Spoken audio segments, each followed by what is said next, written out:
Hi, everyone. I'm Kristen Foley from the Corn Marketing Program of Michigan. I'm here today with Dr. Marty Chilvers, field crops pathologist from Michigan State University, and we are going to talk a little bit about tar spot in Michigan in 2021, current levels of pest pressure, and maybe some tips on what to look for and what you can do about it. Thanks for joining me today, Marty. Thanks for having me on, Kristen. Can you tell us a little bit about how widespread tar spot is this year and maybe why we're seeing different levels this year than we've had in previous years? Right. So one of the issues with tar spot is that it's a very new disease, right? So we had that pretty severe outbreak in 2018 that really affected kind of the west side and maybe some central and southern parts of Michigan. Since then, inoculum has been building across the state. And so I think that's one thing that sets this year apart from the previous years. The other thing, 2019 and 2020 were pretty dry during the season. So that's why we had an issue in 2018. We had frequent rainfall. Up until that rain in late June, I wasn't too worried and it was pretty quiet on the disease front. But when we had that sort of week, 10 days of constant rain, that certainly made me think of tar spot. And as of the moment, we've confirmed tar spot in about 11 counties across the state. So not just the west side like we had previously, but all the way across. I think Saginaw, Lenawee, and Livingston are farthest east for us. But my colleague in Ontario has also found it at pretty high levels. So I would just be prepared and be out there scouting for the disease this year. And so you mentioned weather conditions and how we were in drought conditions up until the last couple of weeks, but we've had a lot of rain since then.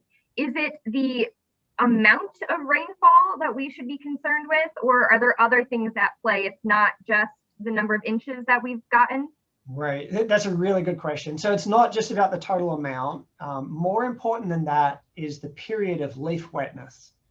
So if we head into August and we don't get much rainfall, but we get very heavy dews, especially where we're seeing about 7 hours or more of leaf wetness, that might be a really big problem. And we tend to see that at the end of the season too, that disease ramps up pretty quickly, even if rainfall is not, totals are not that high, if the leaf wetness is there. So that's the important thing.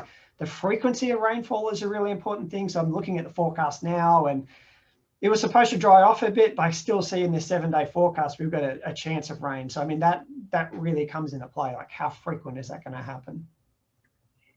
Now, around the state, especially in mid-Michigan, we're just starting to hit tassel, possibly getting into some R1 growth stages.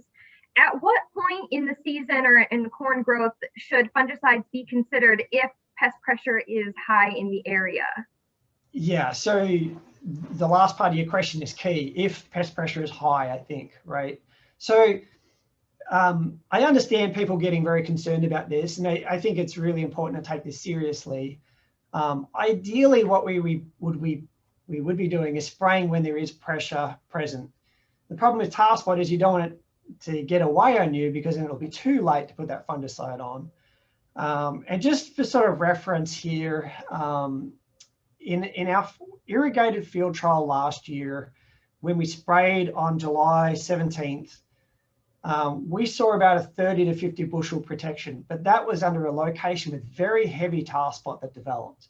And we saw disease mid-July and then just continued to build. Again, we were irrigating that location, right?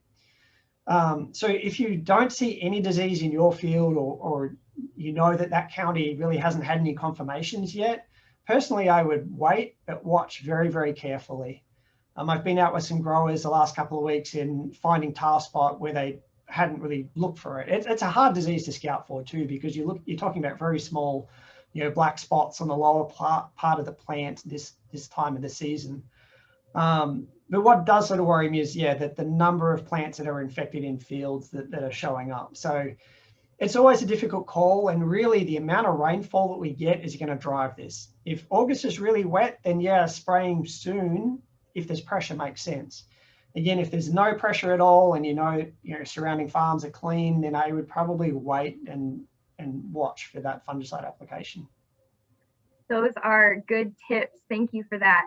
You mentioned a little bit about the research that you're doing on tar spots. So you're looking at fungicide products and also timing of applications. Is there anything else you'd like to add about the work that you're doing, or anything that you have found so far and you're repeating again this year?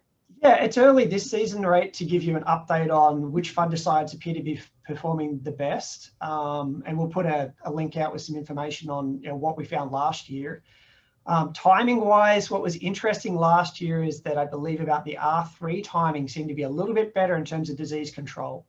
Again, I did say we were still able to spray at R1 and see that 30 to 50 bushel protection, but I think maybe delaying a little bit might give us a little bit better protection. So the issue is, if you're making one fungicide application, you're expecting that product to work from July through August and September.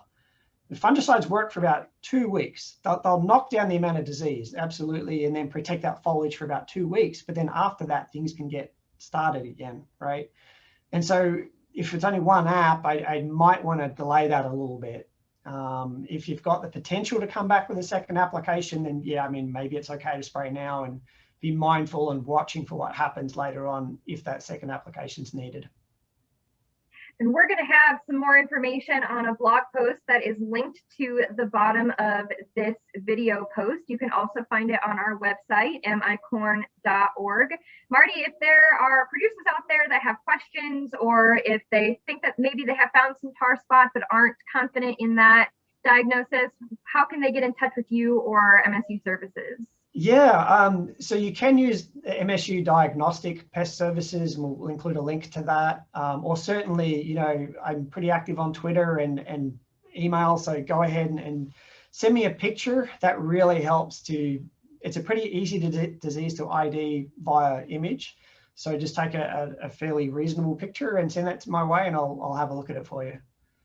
That's great, and we'll certainly be updating that map that will be included in the blog post if you're curious about positive identifications in your county or in your region as we go through July and into August. Thank you so much, Marty, for joining us today, and I hope you have a great afternoon. Thanks for having me.